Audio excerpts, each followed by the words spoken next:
Notre invité Olivier Besancenot, bonjour. Bonjour. Merci d'être avec nous, ça fait longtemps que... Ça fait longtemps. Je ne vous avais pas reçu. Dites-moi, Olivier Besancenot, l'argent du pacte de responsabilité dont on parle tant, à quoi doit-il servir? À créer des emplois ou à augmenter les salaires? À quoi a-t-il déjà servi? En fait, c'est la vraie question qui se pose, puisque la promesse qui avait été faite, c'est qu'il y ait des emplois. Je pense que là, il n'y a pas besoin d'appeler les experts de Manhattan Tout pour le voir monde que ne les l'a pas emplois n'y sont touché. pas. Hein. Oui, mais enfin, là, quand même, ça fait plusieurs cadeaux successifs. Quand on fait les organisations syndicales, quand même. Cadeaux annoncés, oui. Oui, mais ça fait quand même 220 milliards par an. Ça commence à faire beaucoup quand on additionne tous les cadeaux qui sont faits au nom d'une même politique. C'est-à-dire, ça va créer de l'emploi. Une fois de plus, les chiffres sont là. Depuis Hollande est là, je crois qu'il y a un demi-million de chômeurs en plus. Donc on peut peut-être se mettre d'accord sur l'idée qu'en tous les cas, ça ne va pas dans l'emploi. Moi, j'ai ma petite idée. J'ai vu que du côté des plus grandes entreprises, en tous les cas, je crois que c'est les 18 plus hauts revenus, se sont encore augmentés cette année. 240 fois le SMIC, c'est quand même une petite somme, au passage. Je rappelle que théoriquement, on devait plafonner la rémunération des plus grands patrons. Ça n'a pas été fait. Et puis surtout, il y a la part qui ne va pas à l'investissement, parce que ça ne va pas non plus dans l'investissement. Savoir qu'aujourd'hui, la part des profits des entreprises va de plus en plus sous forme de dividendes pour les actionnaires. À la fin des années 80, il y avait à peu près 30% des bénéfices qui revenaient à la finance, qui revenaient à la rémunération des actionnaires. Aujourd'hui, on parle de 80%. Mais là, vous parlez des entreprises qui versent des dividendes. Parce je parle des plus grosses entreprises. Des plus grosses entreprises. Oui, mais c'est important parce que quand on parle, il y a un petit flottement qui m'agace un petit peu, pour rien vous cacher, c'est de mettre toutes les entreprises dans un espèce de grand pot commun, comme si elles étaient à pied d'égalité. Vous savez, moi, même dans mes réunions publiques, il y a des Vous avez des chefs d'entreprise qui viennent dans vos réunions publiques? Tout à fait. Il y a des commerçants, il y a des artisans, il y a des bistrotiers, il y a des bouchers, il y a des garagistes qui viennent et qui mènent souvent un discours en disant écoute Olivier, bien sympa ton discours, mais moi j'ai 2 salariés, j'ai plus d'argent, et je les crois, j'ai plus d'argent. Et aujourd'hui, comment je fais? Et donc là, on discute concrètement ce que ça peut être. Et qu'est-ce que vous leur dites? D'abord, on se met d'accord sur un constat. C'est que derrière PME, PMI, il y a des réalités qui n'ont rien à voir. Quelqu'un qui a 2-3 salariés, c'est déjà pas la même chose que celui qui en a 499. Et puis, l'ultra-majorité, je dis bien l'ultra-majorité des PME et PMI n'ont pas accès au marché, n'ont pas accès aux consommateurs, à vous et à moi et à ceux qui nous regardent. Ils ont accès en général à un donneur d'ordre, c'est-à-dire c'est de la sous-traitance, et en général un donneur d'ordre unique. C'est-à-dire qu'il y a eu un phénomène de concentration dans les entreprises. Ceux qui ont accès au marché, c'est en général les très petites entreprises. Et elles, ce qu'elles réclameraient, c'est d'arrêter de se faire bouffer par les banques, parce que vous avez remarqué que même dans le monde de l'entreprise, il n'y en a que pour les gros, pas pour les petits. Quand vous allez à la banque, vous êtes une grosse entreprise, donc vous déroulez un grand tapis rouge. Quand vous êtes petit, c'est les agios et compagnie. Et puis que les gens aient de l'argent aussi, parce que quand il y a une politique d'austérité, quand les gens ont plus les moyens de consommer, les très petits artisans, ils n'ont plus de quoi, je dirais, avoir en termes de consommateurs. Ça veut dire qu'aujourd'hui, l'argent de ce pacte de responsabilité doit servir à augmenter les salaires, avant tout. Moi, je crois qu'on s'est amusé à faire le calcul, ce que peut faire 20 milliards d'euros, puisqu'on a quand même parlé de ça à un moment donné. 20 milliards d'euros, ça fait un SMIC à 1700 euros. Ça fait beaucoup. C'est qu'il faut quand même. Vous demandez l'augmentation. Dès qu'on parle de, moi je parle d'augmentation des salaires. Mais c'est pour mettre en relation, parce qu'on parle de sommes qui au bout d'un moment nous dépassent certaines complètement. branches, c'est vrai que l'argent est utilisé déjà pour augmenter les salaires. Certaines branches qui ne signent pas d'accord d'ailleurs, mais qui préfèrent la paix sociale et qui se servent des branches qui se servent de cet argent pour augmenter les salaires. Mais plutôt que de parler par branche, on va prendre. Moi, je préfère parler des grandes et des petites entreprises. Pourquoi? Alors, vous vous rappelez que le Conseil de prélèvement obligatoire avait levé le lièvre, je crois que c'était il y a 2 ou 3 ans, il faudra vérifier, mais de mémoire, c'était il y a 3 ans, en expliquant que l'impôt sur les sociétés, l'impôt sur les bénéfices des sociétés, contrairement aux idées répandues, taxe proportionnellement beaucoup plus les très petites entreprises que les plus grandes entreprises. On parlait en moyenne pour les TPE de 28%, on parlait pour les PME de 22%, pour les grandes entreprises du CAC 40, on parlait de 8%, il y en a même certaines, je ne citerai pas de nom, qui les bonnes années payaient 0 euros d'impôts. Je pense à Total par exemple. Même M. Sarkozy s'en était ému à l'époque. Or, tous les rapports qui sont venus même de l'Assemblée nationale depuis ne font que confirmer ça. Alors, tout ça pour vous dire que le patronat, le grand patronat, allez-y. Soyez le porte-parole des PME. Vous êtes extraordinaire. Alors, non mais écoutez, attendez, Olivier Besancenot, mais c'est formidable. Non, mais je pourrais renverser le truc. En disant par exemple, je pense très sincèrement que pour les artisans, les commerçants, leur combat est aux côtés des salariés, vice-versa. Je pense par exemple, on parle de l'accord pénibilité là. Tiens, parlons-en. Vous savez, il y a eu une grande mobilisation en 2010 contre la réforme des retraites. Où nous, quand je dis nous au sens large, on se mobilisait pour qu'il y ait une solution sur la pénibilité au travail, sur ceux qui se tuent à la tâche. C'était que les métiers les plus pénibles, on leur permette de partir avant, par la loi, pas par l'individualisation, par la loi. Je me souviens que la CGPME, à l'époque, elle expliquait que c'était une réforme hyper utile. Et puis aujourd'hui, on n'est plus d'accord. Donc à un moment, le double discours, ça va. C'est pour ça que moi, mon adversaire politique, en tous les cas, quand nous, on apporte des solutions politiques, on a toujours expliqué que de l'argent... Donc vous soutenez le gouvernement? Non. Non. Non. Alors je ne comprends plus. La pénibilité, qui a donné l'argent? La pénibilité, c'est voulu par le gouvernement. Ça, c'est l'accord de 2010. C'est même pas ce gouvernement-là. C'est un accord entre partenaires sociaux, on est bien d'accord, mais c'était impulsé par le gouvernement précédent. C'est-à-dire que c'était la petite miette qui a été lâchée pour faire passer la réforme de 2010, contre laquelle c'était une toute petite miette. Nous, on aurait préféré une loi. Voilà. Donc là, aujourd'hui, ce que je crois très sincèrement, c'est que tout ça, c'est un écran de fumée. Et très sincèrement, quand nous, on explique par exemple de l'argent, il y en a dans les plus grandes entreprises, on fait la différence entre les plus grandes et les plus petites. Mais ça veut dire aussi que aujourd'hui, je pense qu'il y a une instrumentalisation politique de la part du MEDEF qui, en effet, fait ce que font les plus grandes entreprises le reste de l'année. C'est une posture politicienne, c'est plus que ça, c'est de la sous-traitance. Les grandes entreprises, qu'est-ce qu'elles font le restant de l'année? Elles sous-traitent. Et bien là, elles sous-traitent encore leur combat politique en instrumentalisant le combat, une forme de souffrance qu'on peut retrouver chez les artisans. Mais cela, ça veut dire quoi? Ça veut dire que le MEDEF instrumentalise aujourd'hui les PME, les TPE? Ah oui, puisqu'elles se gavent. Les plus grandes entreprises se gavent sur le dos des plus petites. Donc la question qui est posée aujourd'hui, c'est quoi? C'est est-ce qu'on se retourne? Et j'entends une partie du discours, y compris qui est pointée par une partie des manifestants, qui ferait quand même bien de se poser la question, est-ce que le vrai problème aujourd'hui, c'est le compte de pénibilité? Est-ce que le vrai problème aujourd'hui, c'est la semaine à 24 heures? C'est compliqué, oui, pardon, Olivier Besancenot. C'est ce que j'attends. Mais c'est pour ça il va falloir définir la pénibilité de chacun au travail sur une année. C'est sur une année, chaque année. Bien pour ça, vous avez raison. C'est pour ça qu'il y aura une autre solution, ça va être de faire une loi.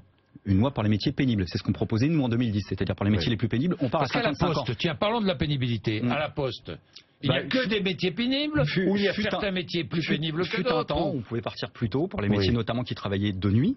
Mais sauf que je pense par exemple au centre de tri. Parce que le travail de nuit, vous savez que le travail posté de nuit, mais aujourd'hui c'est renié, y compris par rapport à la réforme de 2010. On pourrait discuter branche par branche, métier par métier. Vous voyez? Mais ça, c'était exclu. Est-ce que ça ne risque pas de créer des jalousies à l'intérieur même de l'entreprise? À la Poste, par exemple. On a eu un discours politique qui consiste d'ailleurs à alimenter ces divisions-là. Donc le problème qui se pose, c'est de savoir si aujourd'hui on les alimente encore. Moi, je fais un métier pénible, toi non. Toi, c'est pas pénible ce que tu fais. Et je pense que le problème, c'est qu'il y a ce sentiment-là qui existe aujourd'hui, où chacun se tire un peu dans les pattes. Vous savez, je pense qu'il y a des millions de personnes aujourd'hui qui sont, pour ceux qui ont encore la chance d'avoir boulot dans le public ou dans le privé, qui se jalousent ou qu'on pousse à jalouser pour quelques miettes, des écarts de salaire qui sont finalement pas grand-chose, alors qu'en réalité on se fait tous bouffer à la même sauce. Donc moi je pense au combat de la majorité de la population. Et le combat de la majorité de la population, aujourd'hui on parle de cette grande semaine d'action, très visibilisée. Vous la jugez comment d'ailleurs cette semaine d'action? Très visible. Très visible. MEDEF, non, très visible. Je dis ça parce que, mais il y a une raison à ça. Mais très visible, mais parce qu'au bout d'un moment, il y a une manifestation organisée par les associations de chômeurs samedi, par exemple. Ça fait un peu moins la une de l'actualité politique pour les partis. Pourtant, c'est quelque chose d'important. On pourrait parler des salariés du mobilier européen, par exemple, qui se mobilisent à Mulhouse, ceux de Géodis dans le Nord, ceux, par exemple, des Moulins Morel qu'occupe leur usine actuellement à Marseille. On en parle un peu moins. On pourrait parler de la manifestation qu'on a fait le 15 novembre. On était des dizaines de milliers dans la rue contre l'austérité. Mais il y a une raison à cette visibilité. C'est que toutes les manifs que je viens de vous égrener là, elles n'ont pas l'oreille du gouvernement. Alors que celles du patronat, elles ont l'oreille du gouvernement. C'est pour ça que l'affaire du clash entre... Complicité, ça vous fait sourire? Ça me fait marrer. Ah bon? Ça vous fait marrer? Ah ouais, franchement. C'est une affaire de posture, selon vous? Celle-là, c'est du spectacle. Enfin, je veux dire, Valls et Gattaz qui sont sur un ring, c'est même pas un combat de catch. Parce que même des catcheurs, ils sont opposés. Là, on a des gens qui sont dans la même équipe et qui s'accusent mutuellement de ne pas se passer le ballon. Mais tous autant qu'ils sont, ils mènent la peine politique. Les accords, ils les ont signés ensemble. L'argent dont on parle depuis le début, c'est l'argent de ceux qui nous écoutent. C'est l'argent de nos impôts. Or, moi, je pars d'un postulat. Lions les grandes idéologies générales. L'argent de nos impôts devrait théoriquement financer nos services publics. Théoriquement, c'est à ça que ça sert. Or, chacun peut constater, pour faire soft, que des impôts... en gros, on va dire, on n'en paye pas moins. Je veux dire vraiment soft, voire on en paye plus parce que, par exemple, vous en payez plus tous, mais tous, la fiscalité indirecte. Il faut quand même savoir que le pacte de responsabilité, on l'a payé pour un tiers comment? Par l'augmentation de la TVA, c'est-à-dire la fiscalité indirecte. Ça tombe pas du ciel cet argent. Et cet argent théoriquement, ça devrait servir à quoi? À financer des écoles, à financer des services publics, des rails, des hôpitaux. Or tout le monde sait qu'on soit dans des quartiers populaires ou dans des zones rurales. Qu'il se passe quoi? Quand je dis on ferme des classes, on ferme des hôpitaux. Donc l'argent public ne va pas là où il est. Donc il y a un problème qui est économique, un problème politique, et il y a même un problème démocratique. Où va l'argent? Comment on le contrôle? Et pour moi, c'est essentiel. Olivier Besancenot, vous défendez donc les TPE, les PME. Je suis patron de PME. Mon carnet de commandes est plein. J'embauche. Mon carnet de commandes est vide. Je débauche. Logique, non? C'est logique. C'est logique. Et c'est le vrai problème. Et vous avez raison de le souligner. Oui. Et d'ailleurs, l'Observatoire de la conjoncture économique a insisté là-dessus pour s'intéresser un peu plus près à ce que pensent les entreprises industrielles. La plupart se plaignent pas d'un problème d'offre, c'est un problème de demande. La plupart disent qu'en gros, elles ont pas de carnet de commande. Donc vous comprenez qu'on introduise un peu plus de souplesse et de flexibilité. Parce que si je ne peux plus me séparer, du salarié... Mais c'est là où votre raisonnement s'arrête. Alors allez-y, pourquoi? Pour vous, le problème, c'est qu'aujourd'hui, on est dans une société où par des politiques d'austérité, on prive la population des moyens de consommer. Donc on alimente la récession économique. Donc il n'y aura pas de carnet de commande plein tant que les populations... Non, mais ça, on est d'accord. Mais partons de ça. Mais tout le monde ne peut pas avoir des carnets de commandes pleins. Il arrive des moments dans la vie d'une entreprise où ça marche moins bien. Vous êtes d'accord avec moi? Mais la situation, c'est qu'aujourd'hui, il y a des entreprises qui ne savent plus comment faire pour écouler ce qu'elles ont. Elles sont pour la plupart en surcapacité de production. Parce qu'elles n'arrivent pas à trouver de marché solvable. C'est ça la réalité de la récession économique dans laquelle on est. C'est pour ça que le gouvernement est disqualifié depuis le début avec sa politique de l'offre. Maintenant, on ne va pas régler les problèmes par des recettes budgétaires. Le problème, il est profond. Et il y a une offensive politique qui est menée. C'est qu'on a quand même culpabilisé et on culpabilise des millions de personnes dans ce pays comme dans le restant de l'Europe sur le thème. Écoutez, il y a des déficits abyssaux, il y a une dette comme on n'en a jamais vu, il n'y a plus d'argent, il n'y a plus d'argent, il n'y a plus d'argent, et comme il n'y a plus d'argent, on va en donner à qui? Aux plus grandes entreprises. Le patronat et le gouvernement sont complices? Ils sont partenaires, c'est pas la complicité. Ils sont partenaires, et ils l'assument. Moi je me souviens du MEDEF, vous savez quand au début le pacte de responsabilité, ils avaient sorti un petit pins. 1 million d'emplois, premier jour. Et puis je crois que c'était Harlem Désir qui est arrivé chaud bouillant comme la braise avec son petit pin. Il y aura 1 million d'emplois. Puis évidemment, il n'y a pas 1 million d'emplois. Parce que, au-delà de ce gouvernement, parce que c'est pas qu'une question de conjoncture, ça fait 30 ans qu'on mène la même politique. Vous savez, c'est le théorème de Schmitt, c'est un chancelier allemand qui consiste à dire, non mais partons de ce qui marche pas. C'est dire, les profits d'aujourd'hui vont faire les emplois de demain. Donc pour ça, il faut faire toujours plus de cadeaux. Au début des années 90, il y avait 2 ou 3 milliards d'exonération de cotisations sociales. On en a plus de 30 milliards. Est-ce qu'il y a de l'emploi pour autant? Non. Est-ce qu'il y a de l'investissement pour autant? Non. Est-ce qu'il y a de la spéculation? Oui, de plus en plus. Donc cette politique ne fonctionne pas. Nous, on préconise autre chose, oui. Une politique de répartition des richesses et de partage du temps de travail. Le CICE, ce fameux contrat emploi... investissement, enfin bon. La Poste a touché combien? Absolument. La Poste l'année dernière, c'est un très bon exemple, a touché de mémoire quasiment 300 millions d'euros. Pour créer combien d'emplois? Pour en supprimer 4500. Vous voyez? Donc pour vous, c'est l'exemple même des exemples de la stupidité, vous trouvez ça stupide? De la stupidité et puis du rapt qui a organisé, puisque tout ça, c'est avec l'argent de nos impôts. Donc, pardon de le dire, mais au bout d'un moment... Quand on nous prend pour des branques à ce point-là, ça va finir par se voir. Donc moi, quand j'entends des responsables politiques qui nous disent... Mais ça finit par se voir, mais personne ne proteste. Qui, vous? Mais pas que moi. Des mobilisations à la Poste sur cette question-là, on en a fait. Mais... Moins de visibilité. Vous savez pourquoi? Parce qu'en effet, un manifestant de gauche aujourd'hui, il pèse moins qu'un manifestant de droite vis-à-vis du gouvernement. Parce que le patronat, depuis qu'Hollande est là, il a gagné à plusieurs reprises. Sur la plus-value des actions, il a gagné. Sur le non-encadrement de la rémunération des patrons du privé, il a gagné. Sur la loi bancaire, il a gagné également. Sur l'allègement de l'impôt des sociétés, en 2013, il y avait 47 milliards d'impôts sur les sociétés. On en est à 33 milliards cette année. Alors quand j'entends, il n'y a vraiment pas de reconnaissance du ventre de la part du MEDEF. Les plus hauts responsables patronaux dire on nous floue. Mais vous allez jusqu'à dire que les patrons sont responsables du chômage? Franchement. Mais écoutez...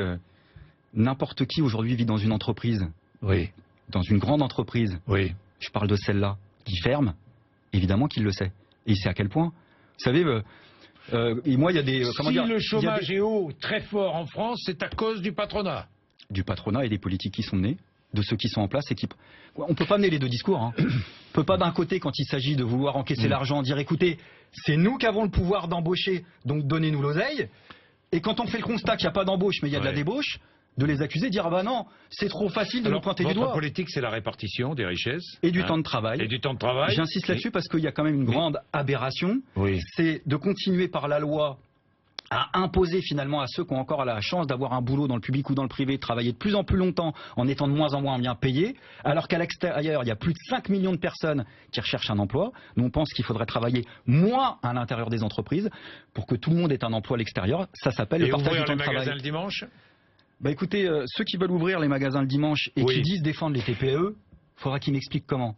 Parce que une des raisons pour lesquelles je suis contre la généralisation du travail du dimanche, parce que je rappelle qu'il y a déjà un tiers des salariés qui travaillent le dimanche, de façon régulière ou irrégulière, mais il y a un tiers des salariés. Ça va voir quoi comme conséquence dans le commerce? Ça va renforcer la grande distribution. Et ça va tuer le petit commerce. Et tous les petits commerçants, ils le savent. Donc arrêtons les grands discours à la télé sur le thème « Moi, j'aime les petits commerçants » et en même temps, on ouvre le dimanche. C'est une parmi tant d'autres des raisons qui font que je suis opposé à la généralisation. Et je dis bien la généralisation, puisqu'aujourd'hui, s'il y a déjà favorable à certaines ouvertures dans certaines zones. Non, mais parce que je pense qu'il y en a déjà trop. Vous n'achetez jamais rien le dimanche, vous? Non, moi, personnellement. Mais par contre, il y a des choses des prestations auxquelles j'ai accès le dimanche et auxquelles j'aimerais continuer à pouvoir accéder le dimanche. Je pense au transport public. Oui. Je pense au domaine hospitalier. Oui. Donc par exemple le gouvernement, puisque ça dépend directement. Mais lorsque vous achetez chez vous, vous êtes chez vous. Est-ce que vous achetez sur Amazon le dimanche, par exemple? Non, par exemple non. Jamais. Mais attendez, non, jamais. Mais je termine. On supprime des emplois dans le service public ferroviaire, dans le service public hospitalier, alors qu'on en a besoin, y compris le week-end. Et ben qu'ils embauchent. Commençons par ça. Deuxièmement, si je vous dis qu'il y a un tiers des salariés et qu'on parle finalement d'une exception pour la transformer en règle, parce que c'est ça dont on parle, c'est ça le vrai sujet dont on discute, l'argument de l'augmentation de la rémunération, évidemment qu'il va tomber, parce que quand il y aura une majorité de salariés qui travaillera le dimanche, est-ce que vous croyez sincèrement que les patrons continueront à payer plus les heures de dimanche? Si on ne peut pas acheter le dimanche, on va sur Internet et on achète en ligne. Non, mais vous savez, là aussi, alors on ne va pas rentrer dans le détail. Non, mais je vais vous dire pourquoi, parce que vous savez, il y a eu beaucoup d'annonces aussi sur le thème, et il y a une soif de consommation terrible le dimanche. Alors d'abord, il y a un flot de touristes chinois, je ne les avais pas vus débouler, un flot de touristes chinois qui veulent tous acheter le dimanche. Bon, alors c'est sympa le coup des touristes chinois, mais la réalité c'est que par exemple, même ceux qui ont poussé à ouvrir particulièrement le dimanche, je pense dans le commerce du bricolage, qu'est-ce qu'ils font aujourd'hui? Ils distribuent dans les boîtes aux lettres des bons de réduction pour pousser les gens à les consommer. Parce que les gens, ils vont pas instinctivement en masse le dimanche. C'est pas vrai. Là aussi, on exagère et on fait beaucoup de propagande. La réalité, c'est que ça va dans le même sens de ce que je dénonçais tout à l'heure. On parle du travail du dimanche, mais on pourrait parler du travail de nuit ou l'allongement de la durée des retraites. C'est nous faire travailler plus longtemps alors qu'on devrait et qu'on a les moyens de travailler moins longtemps. Enquête administrative, après la mort de Rémi Fraisse, vous avez vu l'enquête de la gendarmerie, pas de faute professionnelle des gendarmes, dit la gendarmerie, l'inspection générale de la gendarmerie. Vous ne la croyez pas? Vous avez raison de souligner que c'est la gendarmerie qui dit ça, il faut le dire. Voilà. Il faut le dire, c'est la vérité. C'est la vérité? Oui. C'est la vérité. L'enquête administrative a été réalisée administrative par de la gendarmerie sur la gendarmerie. Vous ne les croyez pas. Donc on verra ce que vous ne les croyez pas. On verra ce que dit l'enquête judiciaire. Vous mettez en doute les gendarmes? Mais pour moi, je mets en doute la parole politique.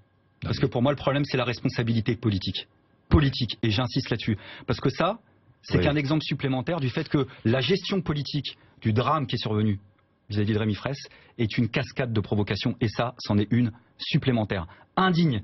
Et vous savez, moi j'avais participé, alors toute proportion gardée parce que je veux choquer personne, mais j'ai une occasion de le dire, j'avais participé à une manifestation. Non mais c'est pas ça, on ne parle pas de ça là. Là on parle pas de ça. Là on parle pas de ça. On parle d'autre chose. Attendez, on parle d'autre chose. Il n'y a pas eu de faute professionnelle des gendarmes. Mais il est mort de quoi, Rémi Fraisse? C'est ça dont on est en train de dire. Il est mort de rien.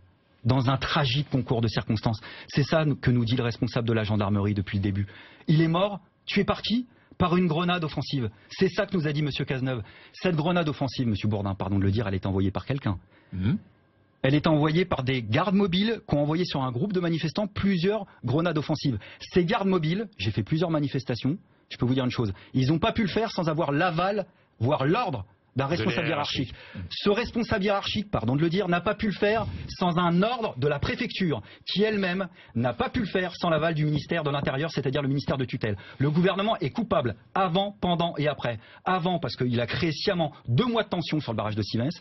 Pendant parce qu'ils ont menti. Au bout de 2 heures, ils avaient le rapport médico-légal qui a fait le rapport entre la mort de Rémi Fraisse et l'utilisation d'une grenade offensive. Et pendant 48 heures, ils ont menti. Et depuis, ces provocations sur provocation. Est-ce à vous de dire que le gouvernement est coupable? N'est-ce pas à la justice de dire? Non, parce que c'est une discussion politique. S'il y a culpabilité et j'allais vous en parler. Et j'allais vous en parler en prenant un exemple sans vouloir choquer personne. En 2001, j'ai participé à une manifestation altermondialiste à Gênes. Oui. Il y a un jeune manifestant qui avait été tué qui s'appelait Carlo Giuliani. Je me souviens, ça m'a marqué à vie. Des propos du papa de Carlo Giuliani. Le soir même. Il faut du cran quand on perd son fils, je ne sais pas comment on peut réagir. Il est arrivé à la télévision en disant « Il y a 2 victimes ce soir. Mon fils et le carabinier qui a tiré. Parce que ce carabinier n'avait rien à faire ici. Et la responsabilité les politiques parce qu'on a envoyé des carabiniers dans une zone qui était incontrôlable. Donc M. Cazeneuve, il se cache derrière son petit doigt. Il a des responsabilités politiques. Et on ne peut pas traîner comme ça, parce qu'au bout d'un moment, c'est insultant, pas que pour la famille, mais pour ceux qui ont simplement un peu de bon sens. Donc à un moment donné, on réclame deux choses. Une commission d'enquête publique sur l'utilisation de ces armes non létales qui peuvent provoquer la mort. Les grenades offensives en font partie, mais il y a les pistolets taser, il y a les balles,